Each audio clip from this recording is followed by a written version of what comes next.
Hello, folks. This is Ken Hackshaw, and welcome to another installment of Risk Unfiltered.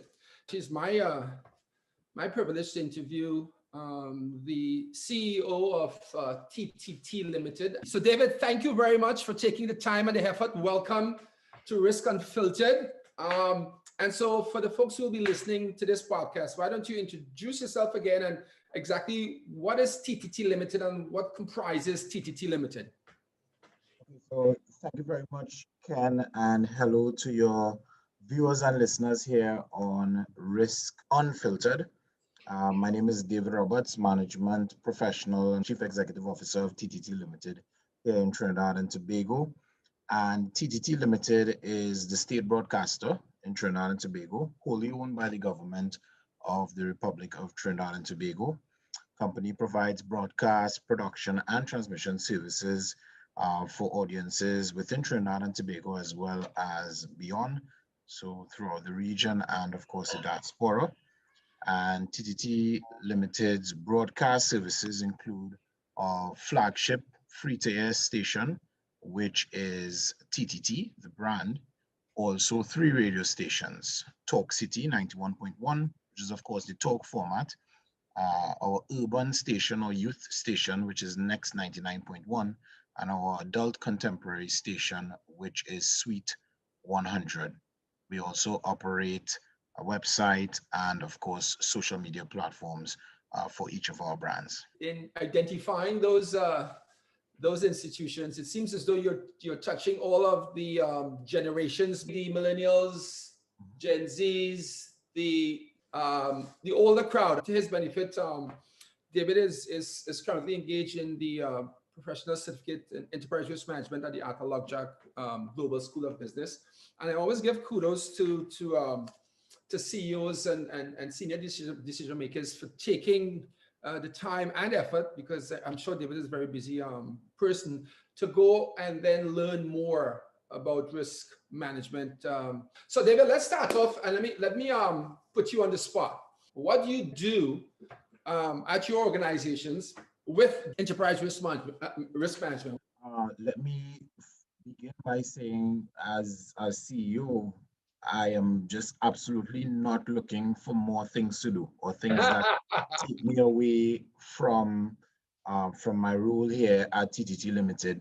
However, with that being said, I saw the importance of the significance of pursuing the professional certificate in enterprise risk management, because I recognize that for us to ensure the sustainability of TTT Limited, we had to begin to look at risk differently. For the most part, the standard, not just at TTT Limited, but across state enterprises in Trinidad and Tobago, will be from the perspective of internal audit, so the internal audit function. Right.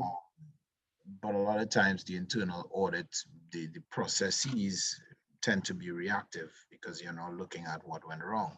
So I felt as though, especially based on the competitive nature of the markets that we operate in, we had it to be a bit more forward facing in terms of our assessment of risk and our assessment of our processes.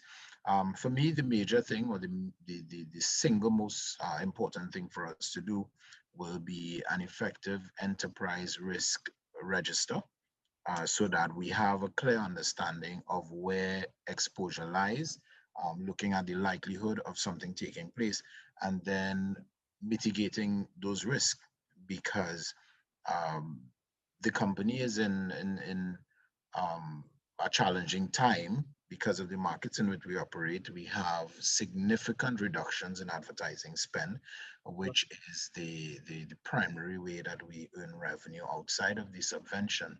We are also on a mission to reduce our dependence on the government subventions, recognizing, one, that we have the ability to generate more revenue, and secondly, understanding that government revenues, because of the pandemic, now have new priorities. Right. So when you look at the government's priorities, preserving life and limb, they are going to focus on spending on health-related items. So the single most important thing for me at this point will be the development of a comprehensive risk register, and then the associated actions that go with that. Well, and you're speaking This is like, ecstasy for a risk practitioner. Hearing a CEO says that, okay, we are going to go back and do these things. As enterprise risk management teaches us, let's connect the dots. Yeah. And then we'll come back to entertainment, which is the core of your business model, for the most part. Yeah, be it television. Okay. Given what you have read, seen, heard about what has happened with the Water and Sewage Authority, this is such an indictment on the management and the board of WASA, past, obviously, that it ought not to ever be, no other institution should ever be found wanting as this one has. Yeah. So what lessons learned from that experience are you now bringing to bear on how you run your ship, if any? Well, lessons learned is lessons learned. But were there any teaching moments given what you have found out, read about what has happened with another state enterprise? Major takeaway for me, and I've shared it with my management team, is that you really want to be in control of your destiny. So you want to try to be as proactive as possible.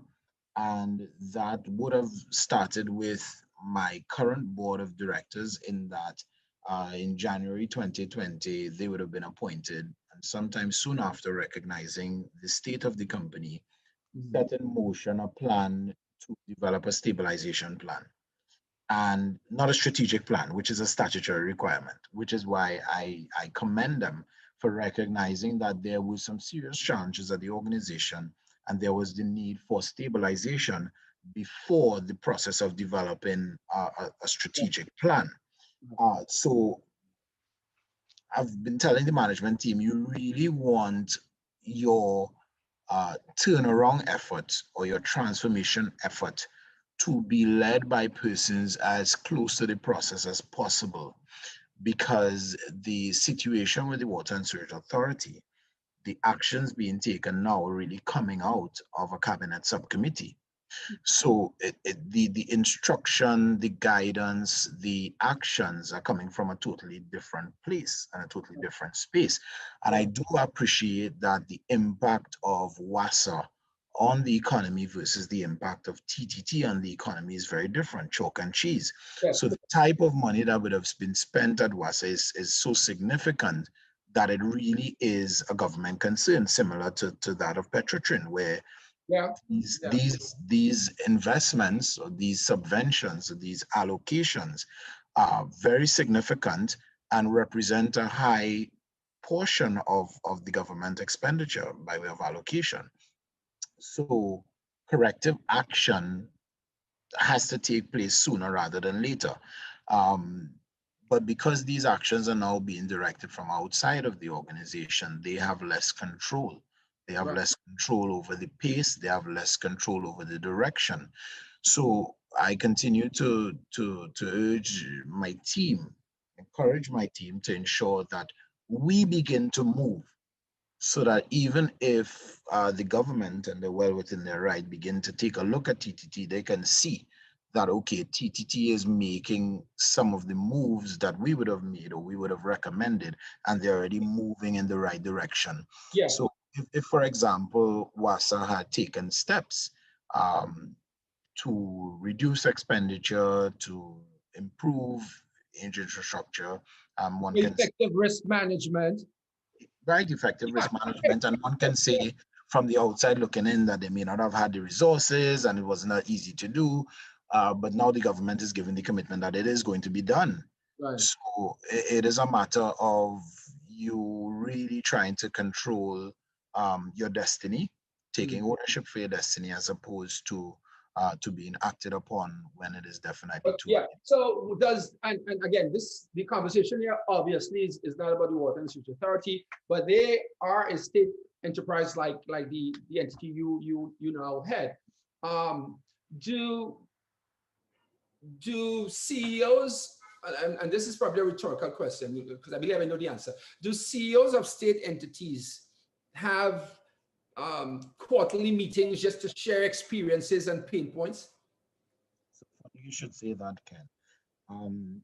I am not aware of that in a formal setting. However, I have been reaching out to CEOs that I've worked with in the past, and also current CEOs of state agencies.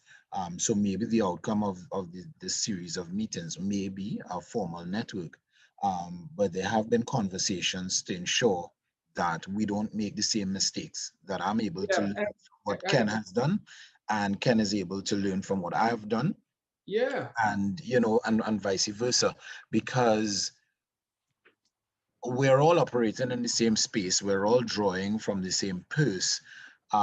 We, at least at a minimum, we ought to be rowing in the same direction. And So you know, yeah, and for some, and this is me putting on my risk practitioner hat, that because of cognitive biases, that may not be as productive and as formal as it needs to be. But that's a conversation for another day. And I'm speaking from professional experience with some of these state entities, or even some of the leaders in state entities. And so, as you now know, um, the most the greatest risk to any institution is like you, the people, the leaders, the decision makers, because risk management is meant to be, to what you were saying earlier, more proactive and anticipatory, not reactive. And to your internal audit folks, yes, we need those, but they are they are more detective, more reactive. As good as they are, we need them. But there are too many state enterprises that are absent of formal functional risk management processes. So let's bring entertainment into the mix. What can you now do? What? So let's talk entertainment risk management. Have you have you gained any insights that will allow you to do to manage your entertainment platforms a little bit differently from a risk management perspective? So I want to tie the both together. so let me come away from the platforms themselves, because the platforms form part of the business. Right. The real takeaway for me from the program so far, Mhm. it was that gem that doing a risk assessment on TGT Limited is not enough. That is Brilliant. not enough.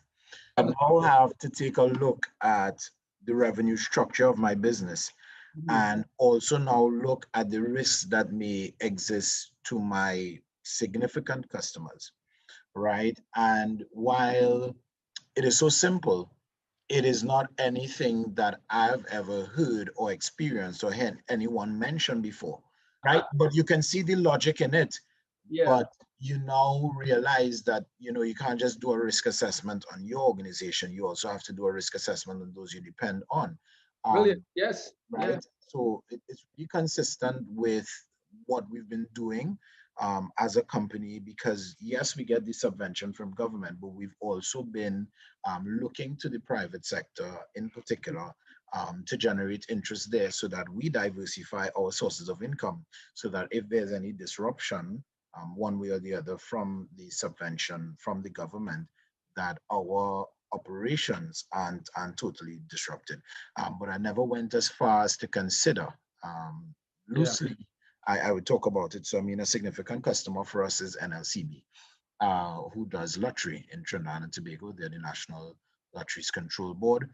And so we know that during difficult financial times, gambling is one of the things that would increase in terms of probability. And they, so ever so often, informally, I would be speaking to our people there, and asking them how is business doing, Right. But what I really am asking is, how is my business doing? Because Yeah.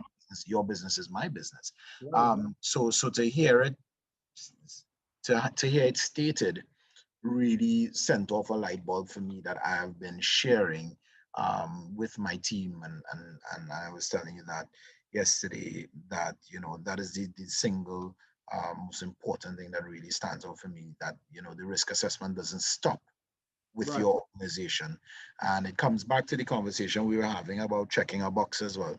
Then I do an enterprise risk assessment, and then I say, and we put that in a file. We don't act on it. We don't look Yeah. at whether or not things are changing in the environment. We don't look at whether or not the risk profile of our partners are changing, and how drastically that may be changing. And then, I say, it was a waste of time and it was a waste of money, but really and truly, I just did not put in the work Right. that that was required. based on the information that I got. Brilliant. So how do you then, and let's use some risk terminologies, how do you ring fence your organization while simultaneously future proofing it? So by that I mean, so risk management is all about creating value and protecting assets, right? And the assets are physical, people, structural. So we are coming out, hopefully out of COVID. Earlier on, you said that you and your board did a stabilization plan, right? Good concept. I could equate that to what I will call risk triaging. So a couple of times I would go into an organization, and what we find is so critical. It's hemorrhaging. And so we have to actually start, pull the management and the board together and say, hey, this needs immediate attention, right? Before anything else continues, right? So that stabilization conversation you guys had, and kudos to you and your team for doing that, it's like a risk triaging thingy. You want to stop the blood from flowing. Okay. As that, if that has been completed, have you started on or completed your strategic plan for the organization? We have not started work on the Okay. All right. But you plan on doing so immediately. Anyone who had a 3 or 4 years strategic plan starting before 2020 needs to throw it out or totally revisit it. Because if the COVID experience has not taught you anything, those dependencies you had, those fellow institutions, supply chain, or people that you believe that can perform or provide over the next 3 or 4 years, or however long your strategic plan was supposed to be, is no longer there or will not operate in the way you think they would have operated, given what COVID has done. So COVID needs to become, as risk management is a sort of like denominator for future planning of your organization, because you now have to ask yourself, well, what if? And so risk being, as defined by ISO, the effect of uncertainty. Any institution's strategic plan ought not to be a wish list. We want to grow 10% or no, it needs to be a bit more detailed than that, taking into consideration all that has gone wrong this past 12 months. Yeah. And not enough conversation is being had, in my respectful view, around that. So where do you see, how do you plan on taking TTT and its ancillary institutions, and to use one of your lines from one of your radio stations, to the next level? Because you have some significant competitors there. I'm not prepared to share the secrets. That's fine. But really and truly, it is, and almost every meeting I refer to it. Mm-hmm. We just need to clarify our position in the market and be true to those unique selling positions. Now, as the state broadcaster, we also have a real responsibility to inform and to educate. And we've been doing a significant job since the onset of COVID-19 with the virtual press conferences, which we pioneered. So right. TTT actually pioneered the virtual press conference in Trinidad and Tobago, and that came out of the COVID-19 restrictions where X number of persons could not be in a room together. And that was done before I joined the company. So that was done in March last year. And we are still, from the information that we have from surveys that we've done, the major source of government content, government information, particularly at this time, tied to COVID-19 information, because that is the topic of the day. So similarly, in that way that people are coming to us for that, we are also closely looking at what else people come to us for, and we're looking to do more of that, right? Of course, I'm not going to say what we're seeing so far, but we're going to be doing more of that. Because when you talk about ring fencing, you want and develop in your business to do those things that you're extremely good at, so that it is not easy for others to compete in that space effectively with you. And I've held for some time now a particular view for state agencies, in that they should operate like businesses, in that they should only operate in their areas of core competence. Right. So not necessarily railroading or bulldozing, but really what is the company good at? And since I got here in June last year, June of 2020, I've been asking that, what are we good at? And we've been testing, so for me, I've been testing, right? And we have some answers, we have some preliminary answers, and we are going to be building out around our core competencies so that even when others are trying, they're not going to easily be able to. Okay, so let me piggyback. Let me piggyback, and this is going to get to the core of entertainment in Trinidad and Tobago, and I dare say the Caribbean. So you mentioned earlier that TTT has an historic presence and some lineage, right? So and that could be a disadvantage because so I'm going to give you a little context and then I'll frame the question. As a TV or radio, you have to cater to a certain audience. You need to capture a certain type of audience. So in giving out, in sharing with us the radio stations, the Sweet 100, the urban youth, so you're catering for a certain demographic, right? That's the radio station. How would you then do that with TTT? Because in my respectful view, no, experience in and of itself can be a risk. So you ought not to, and I don't think you are, relying on the much older residents, citizens of Trinidad and Tobago who remember the TTT of old to then just to be the only viewers, obviously. So what type of, without giving out any state secrets, so then you have to be constantly reviewing, revisiting your programming to ensure you bring folks from the other competitors or folks, the millennials, the Gen Zs, the Gen As that are coming up to come to your, so how do you, what do you have in place to determine, speaking about future proofing, or to say, okay, these are the type of programming we need to have out there to attract these new crowds? What is in play to do that? As of now, for me, it's been testing. So we did test with a program called POP. It's hosted by Penny Gomez that has been responding well. And during Carnival, we did quite a lot in terms of testing with different partners, different models of getting content.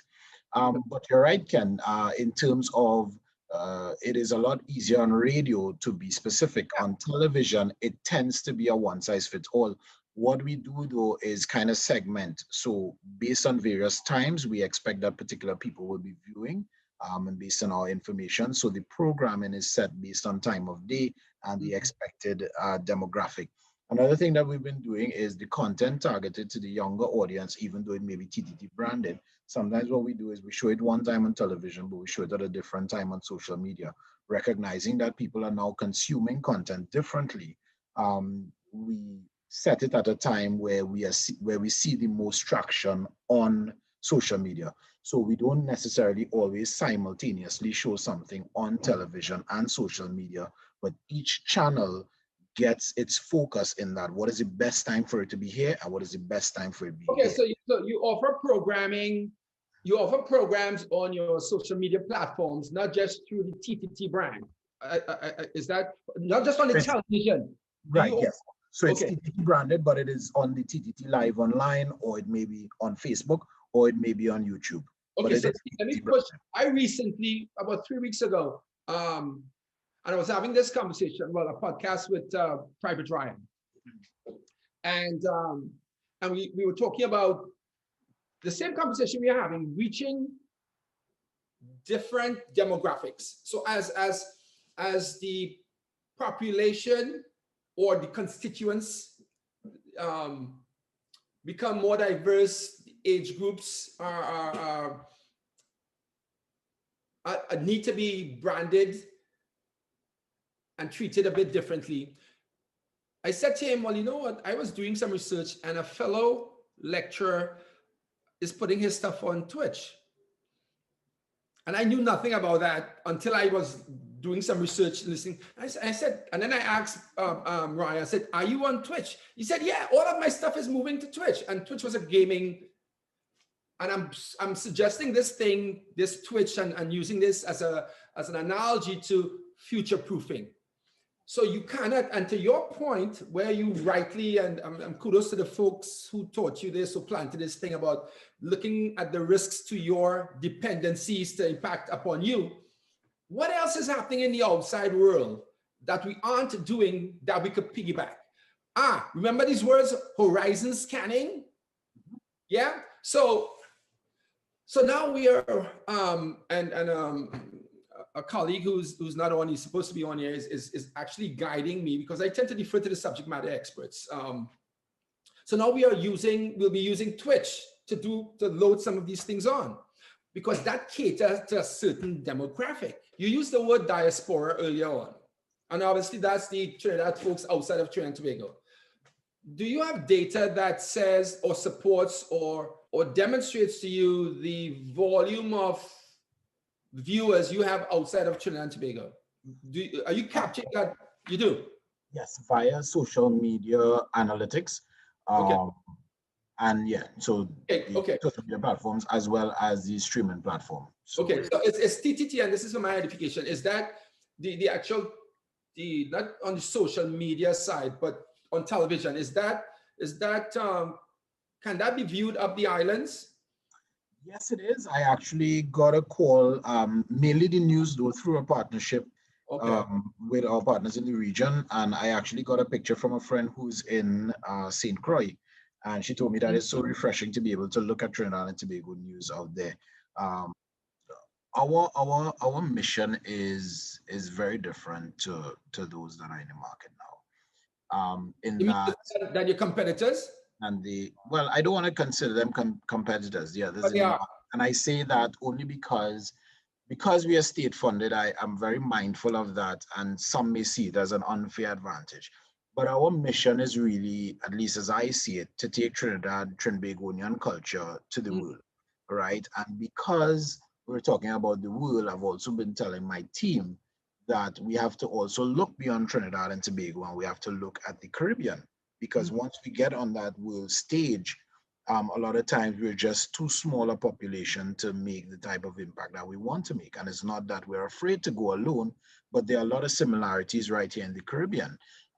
So there have been conversations, and we have been in conversations directly and indirectly through other partners with how do we support the movement to take Trinbagonian culture to the world. And that is our films, that is our food, that is our designs, that is our music, in terms of how do we support. And your programs. Yeah. So all of those things could be programming content. But so is TTT restricted by what they can do based on the fact that you're a state enterprise in the entertainment space? And let's be clear. So can you get into the same sort of programming and markets as a CNC3 or a TV6? Yes, there's no restrictions. The only restriction will be our imagination. As I said, our motive though, or what will drive, because I mean, I really see TTT as a social enterprise. So we're operating a business, but we're really primarily about the social good, right? I've always told my team that if we were to post a profit of 100 million, the government will be excited, my board will be elated, but TTT was not designed to make $100 million. But can those two then come into conflict though, David? Yes, most definitely. But then how you traverse that thing though? Because you are there to because you said earlier that notwithstanding the subvention, you have to turn a profit, right? And so in my head, you need to run that as though it is a private institution. Those two, that's almost like an A-class dichotomy of sorts, social, but still. So how do you traverse that? How? Yes.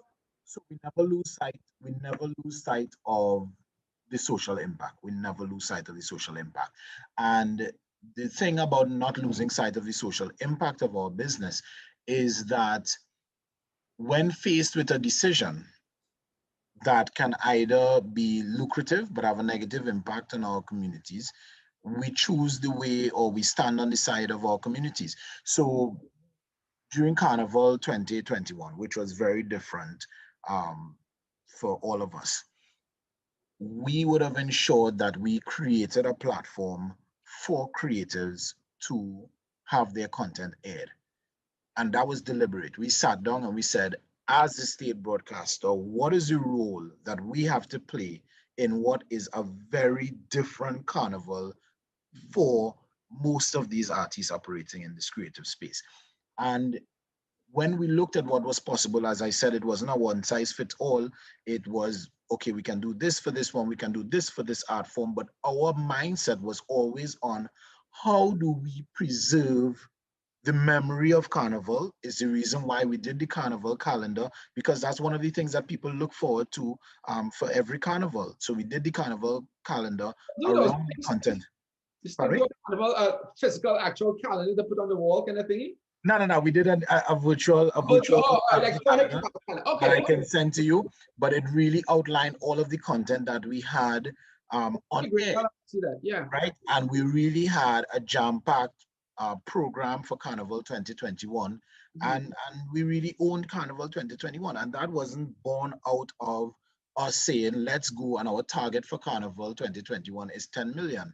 Our target there was how do we create a platform for the widest possible level of participation without putting ourselves deeper in the hole. So it's not that we ever lose sight of the financial reality, but we always put that social mandate first. As the state broadcaster, we have a responsibility. It's the reason why we work with TUCO for Calypso History Month. It's the reason why we worked with them for Carnival. We worked with NCC. Right, but David, you know, in saying that, you and maybe that's the reality of the organization TTT, the television station, because and correct me if I'm wrong. So you will therefore always be, I wouldn't say restricted, but limited by the audience reach that you will have, given that because you have to do some of these social things, right? And let's be very real. The millennials, the 18 to 22s, they don't want to hear about and see about the tucos and stuff. They want the product to hear and see that product. So you do have some limitation by way of competing with the other folks. You have some restrictions there. I see it another way. I see it as an opportunity to repackage the content to make it relevant to the different audiences. So if I take a very simple example of the Ministry of Health press conferences, for example, we carry it live on TTT. So we carry it live on television. We may also carry it live on Talk City 91.1 because we do a lot of simulcasting with television. Right. The opportunity comes in where we need to find a way to make the information that the Minister of Health has shared relevant to the urban market, because they need to know as well. Granted, they need to know number of cases. They need to know if there are spikes in a particular community. They need to know.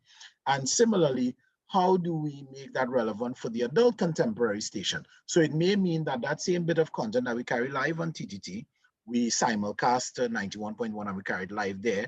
We carry capsules on 99.1, which is next, saying here's what there are 135 active cases in Shogunas, in Tuco. Right. Well, why aren't you carrying it? So let me make this point, but you do not carry those things live on Next, on 99.1. No. So that's the point I'm making. So I didn't bring the radio stations in. I was focusing on the TV station, right? Right. Because, and one of the things, and you know this, that data is king. My daughter once said to me, I was preparing something, and she says, "Hey, Dad, you know, I can always go back and listen to something. You know, I don't need to see it live all the time." And what might be important to me will be or should be important to a 22-year-old, but at different points in time. Of course. At different points in time, yeah. So in your TV programming, I could see, because you're doing it on the radio beautifully, because you're not going to stream your Minister of Health on 99.1. I wouldn't do it either, right? But you do put it in a package during news time or something. So you're managing that risks of potentially losing an audience given the targeted audience for 99.1. So you're doing that well. Okay. The question to you is, how do you then do that, if you can, with TTT? Is it possible? Or is it that you're so entrenched, ingrained, interconnected to a subset of your audience, i.e. the baby boomers, the folks who still home sitting down waiting for a live interview? Yeah, you want to do that, but how do you then ensure that you could pull future audiences? Because that their time will pass, so you need that constant refill. So that may be a difficult challenge, and Right. maybe you have an idea for that. So one of the things we know is that we have a responsibility that other players in the market don't, Right. and we start there. Yeah. And I tell the management team that we have to do what we have to before we can do what we want to. Yeah. So, and that's the reality. Yeah, I'm not disillusioned by that. I'm not fazed by that. There is an opportunity, in my opinion, to still get creative with that. Yes. And ensure that it is impactful.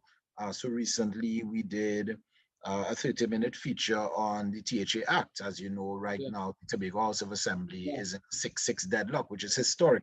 Right. And from the national discourse, you realize people just don't understand the act. Yeah. People just don't understand the act. And there are 3 players in the market. And I'm not sure if I missed it, but I didn't see anyone else who took the time to explain the act. Right. And we trekked up to the University of the West Indies, with whom we have a good working relationship. And we had a discussion with Professor Hamid Ghani. Because we recognize that here's what, based on what we were hearing, people just don't understand the act. So there is now the need to explain the act. Now, again, we're not going to put that cut and paste on Next. What we may post may be to social media on Next, the excerpts, the areas of the act that are important or critical to what is happening now. But as I said, that responsibility to inform and educate, we never shirk that responsibility. What we are trying to do now is ensure that the information is timely, the information is relevant, and it's packaged in a way that is appealing, that begins to get you incrementally to this broader market. Not cut and paste saying, okay, well, these baby boomers are going to pass away soon, and I need to get these younger people. So we go from this and I go to somebody. No, it can be transition. So one of the fastest growing business environments in the Caribbean, and I guess in Trinidad and Tobago, is small and medium enterprises, entrepreneurs, right? So whether it's a coconut vendor, doubles vendor, someone with a hair salon. So that is an audience, both by way of content and depending on how that content is built and delivered, you can gain audiences. So I'm speaking to the social aspect of what TTT does. Do you now have anything in place? Have you guys cut out a space or contemplating doing so then that folks could come now and I'm not just talking about an interview, and demonstrate what they're doing and the value that it can add both to their enterprise, their entrepreneur thinking, and to your audience? Is anything like that being contemplated? I'm smiling because just as recently as today that this particular issue came up, we've been in conversation with NEDCO, which is the National Entrepreneurship Development Company. Okay. And we have also been in conversation with the Exim Bank in terms of how do we, as the state broadcaster, provide a space for their clients and clients who may fall out of that area to highlight their products in the same way that you're talking about, and you came up, and more than an interview. And if you have a conversation with me, a deeper, broader conversation with me, I'm always about what is the impact of what we do. So it's not to check a box to say we've interviewed 5 entrepreneurs, or for Global Entrepreneurship Week we've highlighted thing. My thing is, so if you I'll give you an example. I'll give you a real example. we came across someone, a citizen who is a nurse, but during the pandemic, she has now gone to her creative side and she's doing portraits, right? She did a portrait of our line minister, the Honorable Minister in the Office of the Prime Minister, Minister of Communications, Simon Dinobrica. And we presented that to him. The story was carried on TTT. And I saw the cameraman who did that story and I said, hey, what has the feedback been like regarding that story? And he said to me, it's been good. She has been getting continuous requests to do portraits. And that's what I want to hear. I don't want to hear that we got 5,000 likes. You know, that's one metric, and that's a metric for me to report to the board. But the real metric for me is she has appeared on TTT. She was getting 2 calls a week before. Has that moved to 10? Has that moved to 20? Because that now becomes a part of my conversation and a part of our value proposition. Yeah. To say, here's what. We had a conversation with Ken, and Ken was getting 20 calls before. And after the interview with us, that doubled to 40 calls. That puts you in a totally different space and allows you to have a totally different conversation with a potential partner. Yeah. And I'm glad to hear that because I know of some entrepreneurs whose personality is suited for a larger audience, right? So you not only have to, in this dispensation called COVID and beyond, sell a product, you absolutely need to sell yourself with that, right? And as you know, management of risk starts with you, the individual. Yeah. Okay. So before we wrap up with David, we have some folks who are actually part of our team that we have an opportunity to do a little Q&A with our guests. So if anyone has a question for David, feel free to jump in. Just introduce yourself briefly and go ahead with the question. Hi, I'm Kellyanne Richard Sinclair with the Academy. And I was wondering, is there any particular trend that you have been monitoring in the international entertainment space that you think could be used within TTT to strengthen your competitive advantage? There are different territories, different countries that are remodeling what entertainment is. So, you've seen concerts and they've almost had different bubbles within the same space to still have the same illusion of cohesiveness, but still maintain that social distances. So I was wondering if in the television space he was monitoring any particular trends within entertainment that could be leveraged locally to grow his business. There's a particular international model that I have been looking at for news.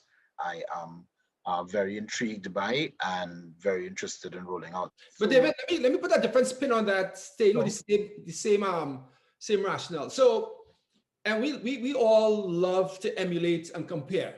Where I am now, if I'm watching a new program, and then I click the channel to watch, no disrespect, not casting any aspersion, but to watch a local news, 7 p.m. news, it's not as catchy. It's not as, it doesn't draw your attention. I'm not talking about the content just yet, because you get to that after you see the optics, the aesthetics. Yeah. So because that's all about attracting viewership. Why aren't we there yet? I mean, and not just TTT. I mean, speak for the industry. Why? And maybe some are doing it better than others, but why is it not as eye-catching, eye-popping as the ones? And maybe it's the numbers, the cost or whatever. But why? Cost can, if you look at it, companies are still able to post profits. With the current. Yeah, and I will forever disagree with that. But you're right. You're right. And I agree with you. Why should there be a difference between, as you flick cable stations? Why should there be a difference? And that's part of it. In terms of person saying something is too expensive, I've been trying to work with the team now just to recalibrate our thinking to say that, yes, whatever we spend $1 and we make $1.50 is $1 well spent. If we spend $1 and we make $1 back, but we are able to expand our market share and expose our brands to new markets, then it's $1 well spent. I think in the market now, persons are able to do what they're doing now and still get a return on their investment. Yeah. So in terms of any further investment, it may be viewed as unnecessary, as it were, right? I mean, before we had competition in the telecommunications space, there were severe limitations there. And I remember the days of $6 a phone call and $3 after 6, because I'll tell people to, I'll call you back after 6 or call me back after 6. So based on where this space is, that is why we see that. And once someone makes a move in the market, it happens in banking all the time. We go abroad and we see so many things available in banking, and we've come a long way locally. But you see here, once one starts with the chip technology, then they kind of all fall in line with the chip technology and begin to move in a particular direction. So we'll see. I mean, I'm telling, Okay. I'll hold you as the highest rated critic. So when we do, but it is let me know. it's moving along a certain continuum. Yeah, and it's catering to maybe audience that aren't quite there yet, but you don't want to wait till they get there, because by the time they wait to get, you would lose them. That's my thinking. Any line of that's being proactive and anticipatory, and it's not always. Yeah, I'll say this to you as well. So since I've come on board, we've been having some conversations, as I assume the company has had in the past, but we've been having some conversations with international sources to provide our content. And immediately, just the requirements, your content has to be of a particular standard to even considered. We're not talking about approval yet. We're talking about to be considered. Yeah. So even in the push to expand beyond, there is that need for capacity building and an improvement in your ability to deliver at a particular level consistently. Yeah. To begin that conversation. That's the operative word, consistently. Yeah. You can't do it once and then fall down. But it was interesting, because then I came back to the team and I said, hey, we're having this conversation, but if we are to move in this direction, these are the requirements that they are outlining. So it was back to the drawing board for us in terms of what was required. Yeah, and I believe institutions, processes must evolve. And so when we talk about normalization of deviance, that's people and processes almost like stagnation, because nothing is going to change, so we wouldn't change. And yeah, that's a difficult sell for me. Okay, so David, I want to thank you so much for taking the time. So on the call with us was David Roberts, CEO of TTT Limited. David, thank you much. Go forth and multiply the information. And again, I want to end by saying it's comforting to have someone of your risk intelligence at the helm of a state enterprise. So thank you again. Sure, take it easy. Okay. Thanks a lot and have a good evening. Okay, cheers, bye.